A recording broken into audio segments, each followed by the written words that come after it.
আসসালামু আলাইকুম প্রিয় ব্যাচেলর পয়েন্ট প্রেমীরা। গত পর্বের হাসি মজার কাণ্ড আর অগোছালো বন্ধুত্বের গল্পের পর এখন সময় ৩২তম পর্বের সম্ভাব্য গল্পের দিকটা ভেবে দেখা। চলুন দেখি পরের পর্বে কি কি ঘটতে পারে। আগের পর্বে আমরা দেখেছি পাগলা সুজন পাশার অফিসে চাকরি চাইছিল, কিন্তু পাশা তাকে পাত্তাই দেয়নি। তবে সুজন তো হার মানার মানুষ না। এইবার সে ঠিক করে যেভাবেই হোক চাকরিটা আমি নেবই। তাই সে শুরু করে কাবিলার শিমুলকে ম্যানেজ করার নতুন প্ল্যান। প্রথমে কাবিলার কাছে গিয়ে বলে, ভাই আমি তো জেলে থেকে এসেছি, এখন নতুন জীবন শুরু করতে চাই, আপনার অফিসে কাজ করলে ভালো পথে ফিরতে পারবো। কাবিলা কিছুটা গলতে শুরু করে, কিন্তু পাশার ভয়ে কিছু বলতে পারে না। এরপর সুজন চলে যায় শিমুলের কাছে। শিমুলের টেকনোগিক মেজাজ ধরেই সে শুরু করে নাটক। ভাই আমি গুগল, ইউটিউব সব শিখছি, পাশা ভাইয়ের কোম্পানিতে আমি ডেটা এন্ট্রি বা সোশ্যাল মিডিয়া ম্যানেজমেন্ট করতে পারি। শিমুল হাসে, বলে তুই কাজের চেয়ে বেশি ফালতু প্যাচাল দিবি। তবে শেষে মায়া হয়। শিমুল বলে, দেখ আমি পাশা ভাইয়ের সাথে কথা বলার চেষ্টা করব, তুই চুপচাপ থাক। এইভাবেই সুজন ধীরে ধীরে কাবিলা শিমুলের মায়া জায়গা করে নেয় এবং এখান থেকে সিজন 5-এর নতুন মোড় শুরু হয়। হাবুর কথায় কাবুলার মনে জেগেছে পুরনো অনুভূতি। ইভা একসময় তার জীবনের সবচেয়ে কাছের মানুষ ছিল। এখন তার মনে একটাই চিন্তা, আমি যদি সত্যি ইভাকে হারিয়ে ফেলি তাহলে আমি কিছুই নই।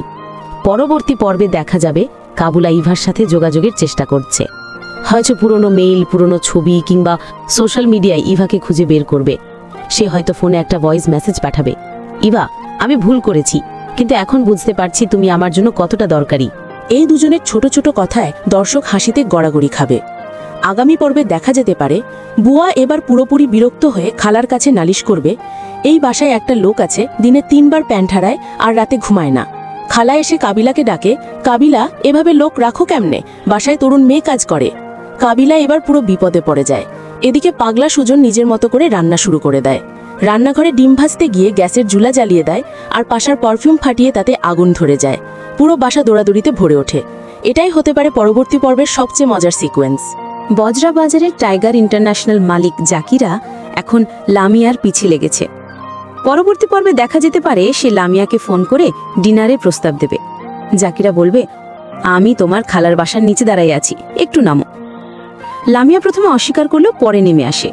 জাকিরা তখন ফুল দেয় আর বলে, তুমি তো জানো আমি এখন বড় ব্যবসায়ী, আমি চাই তুমি আমার পাশে থাকো। কিন্তু লামিয়া আসলে কোনো সিরিয়াস মেয়ে না। সেই সম্পর্কটা ব্যবহার করতে চায় নিজের সুবিধার জন্য, যেমন শপিং, ঘুরতে যাওয়া বা ভিডিও বানানো। এই জায়গাটা থেকে গল্পে তৈরি হবে নতুন এক ফেক রোম্যান্স ট্র্যাক, যেখানে জাকিরার চাপাবাজি আর লামিয়ার চালাকি মিলেমিশে হাসির খোরাক তৈরি করবে। মতলব নামটাই যথেষ্ট। আগের পর্বে আমরা দেখেছি সে সবসময় কোনো না কোনো চালাকি নিয়ে হাজির হয়। এবার হয়তো দেখা যাবে মতলব কাবিলা বা পাশাকে নতুন কোনো স্কিমে জড়াতে চায়। সে পাশাকে বলে, ভাই আমরা একটা ইভেন্ট করি, আন্ডারওয়ার্ল্ড নাইট শো, আমি দেখেন সব স্পন্সর এনে ফেলবো। পাশা ভাবে এটা ব্যবসার সুযোগ, কিন্তু আসলে মতলব তার নিজের স্বার্থে টাকা তুলতে চায়। শেষে দেখা যাবে মতলব আবার বিপদে পড়ে গেছে, পুলিশ তার পিছে। এদিকে কাবিলা আর হাবু গিয়ে তাকে বাঁচাতে দৌড়াদৌড়ি শুরু করে।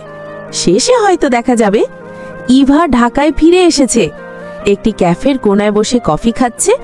হঠাৎ তার মোবাইলে কাবিলার ভয়েস মেসেজ বাজছে। তার চোখে জল, মুখে এক ফোঁটা হাসি। ক্যামেরা জুম করে কাবিলার দিকে। সে বসে আছে বৃষ্টির রাতে জানালার পাশে, গিটার হাতে, মন খারাপ মুখে। ব্যাকগ্রাউন্ডে বাজছে ব্যাচেলার পয়েন্টের থিম মিউজিক।